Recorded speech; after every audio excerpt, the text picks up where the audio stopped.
وَلَقَدْ يَسَّرْنَا الْقُرْآنَ لِلذِّكْرِ فَهَلْ مِن مُّدَّكِرٍ۔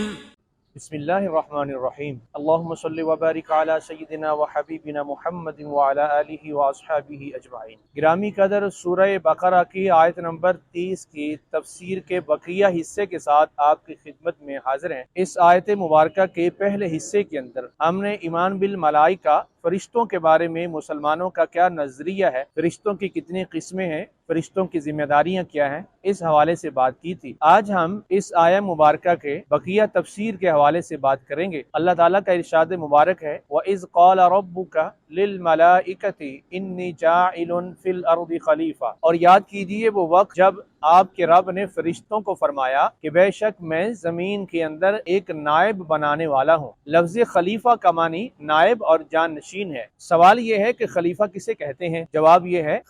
قائم مقام اور جانشین کو کہتے ہیں۔ اصل جب موجود نہ ہو تو جو کام اصل کرے وہی اس کا نائب کرے۔ یہ جو اصل کے قائم مقام ہے یا اس کی جگہ کام کرنے والا ہے، اس کو خلیفہ کہا جاتا ہے۔ پھر سوال ذہن کے اندر آتا ہے کہ اللہ تعالیٰ تو کہیں جانے سے پاک ہے، کہیں غائب ہونے سے پاک ہے، پھر انسان کو زمین میں خلیفہ بنانے کا کیا مطلب ہے؟ اس کا جواب یہ ہے کہ یہاں جو خلیفہ کا ورڈ استعمال کیا گیا ہے یہ انسان کی نسبت سے استعمال کیا گیا ہے، اللہ تعالیٰ کی نسبت سے استعمال نہیں کیا گیا۔ کہ اللہ تعالیٰ تو کہیں آنے جانے سے پاک ہے اور وہ تو واجب الوجود ہے، ہر جگہ ہر چیز سے مطلع اور باخبر ہے، لیکن انسان اپنی مادی کثافتوں اور اپنی گناہوں کی میل کچیل کی وجہ سے اللہ تعالیٰ سے براہ راست فیض لینے سے محروم ہے، کتاب ہدایت کی تعلیمات براہ راست اللہ تعالیٰ سے لینے سے محروم ہے۔ اس لیے اللہ تعالیٰ نے انسانوں میں سے ہی وہ افراد جو روحانی اعتبار سے اعلیٰ مرتبے اور مناصب پہ فائز ہوتے ہیں اور تزکیہ نفس کے بعد انتہائی پاکیزگی کے مقام پہ فائز ہوتے ہیں، اللہ رب العالمین ان کا انتخاب فرما لیتا ہے، ان کو نبوت اور رسالت سے سرفراز فرماتا ہے اور ان کے ذریعے اپنا پیغام باقی بندوں تک پہنچاتا ہے۔ یہ جو انبیاء اور رسل ہیں یہ انسانوں تک پیغام الہی پہنچانے کے اعتبار سے نائب ہیں، اس اعتبار سے نہیں ہے کہ اللہ تعالیٰ کے خلیفہ ہونے سے مراد کہ اللہ تعالیٰ معاذ اللہ نہ ہو تو پھر وہ یہ کام کریں، بلکہ اللہ تعالیٰ کی تو حکومت ہر چیز پہ محیط ہے، وہ تو ہر چیز سے واقف اور باخبر ہے، لیکن انسان اللہ تک رسائی نہیں پا سکتا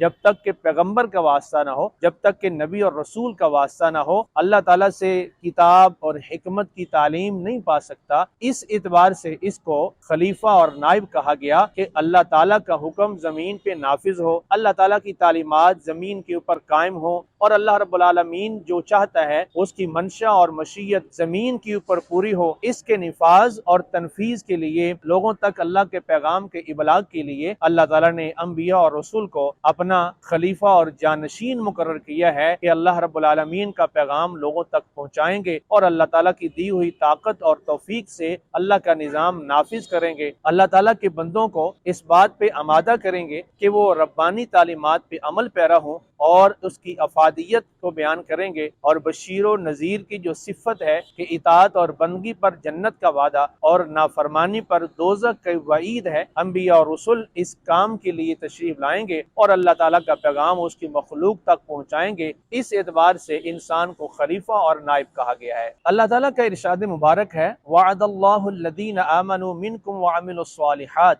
وعدہ کر لیا ہے اللہ تعالیٰ نے تم میں سے ان لوگوں سے جو ایمان لا کے نیک عمل کریں گے، لَيَسْتَخْلِفَنَّهُمْ فِي الْأَرْضِ، کہ اللہ تعالیٰ زمین کے اندر ان کو حکومت عطا فرمائے گا۔ یہ حکومت کا مل جانا، اقتدار کا مل جانا، یہ اللہ کا وعدہ ہے اور نیک اور صالحین کے ساتھ وعدہ ہے تاکہ وہ اللہ تعالیٰ کا پیغام اس کی مخلوق تک پہنچائیں اور اللہ کے حکم کا نفاذ کریں۔ یہی اقتدار اعلیٰ کا تصور ہے کہ زمین اللہ کی ہے اور اس پر حکم بھی اللہ کا چلے گا۔ انسان کو اس حکم کو نفاذ کے لیے ایک ذمہ داری سونپی گئی ہے جس کو ہم خلیفہ کی لفظ کے ساتھ تعبیر کرتے ہیں۔ خلیفۃ المسلمین، مسلمانوں کے اوپر اللہ تعالیٰ کی حکم کو نافذ کرے گا اور وہ امین ہوگا، اللہ کی امانت اس کے ذمہ ہوگی کہ اس امانت کو وہ نہایت ایمانداری کے ساتھ وہ ادا کرے گا اور اس کے اندر خیانت کا مرتکب نہیں ہوگا۔ اس لیے نیک حکمران اللہ تعالیٰ کے فضل اور رحمت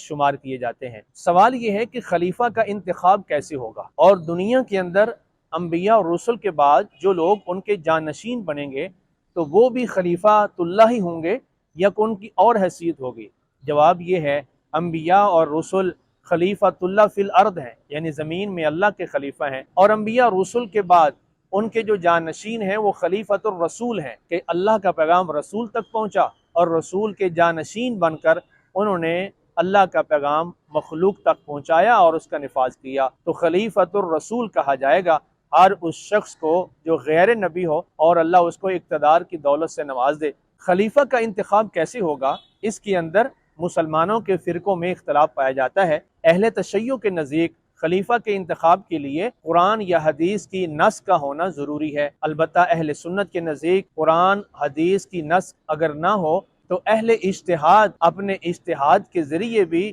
کسی نیک اور صالح مسلمان کا انتخاب کر سکتے ہیں جو کہ مسلمانوں کے اوپر امیر اور خلیفہ کی حیثیت رکھتا ہو اور امانت داری کے ساتھ اپنے فریضے کو نبھا سکے۔ اللہ تعالیٰ نے جب قرآن مجید میں ارشاد فرمایا کہ وَإِذْ قَالَ رَبُّكَ لِلْمَلَائِكَةِ إِنِّي جَاعِلٌ فِي الْأَرْضِ خَلِيفَةً، کہ یاد کرو وہ وقت جب ہم نے فرشتوں سے کہا کہ میں زمین میں نائب بنانے والا ہوں، تو یہاں آدم علیہ السلام اور انبیاء کرام علیہ السلام مراد ہیں یا اولاد آدم بھی مراد ہے؟ تو جواب یہ ہے کہ یہاں سارے انسان ہی مراد ہیں کہ سارے انسان زمین میں اللہ تعالیٰ کے نائب ہیں۔ سارے انسانوں سے مراد انسانوں میں سے جو قابل اور جو پارسا اور متقی اور پرہیزگار روحانی اعتبار سے اعلیٰ درجوں میں فائز ہوں گے وہ زمین کے اندر باقی انسانوں کے لیے اللہ کے نائب ہوں گے۔ تو یہاں اولاد آدم اور آدم سب مراد ہیں۔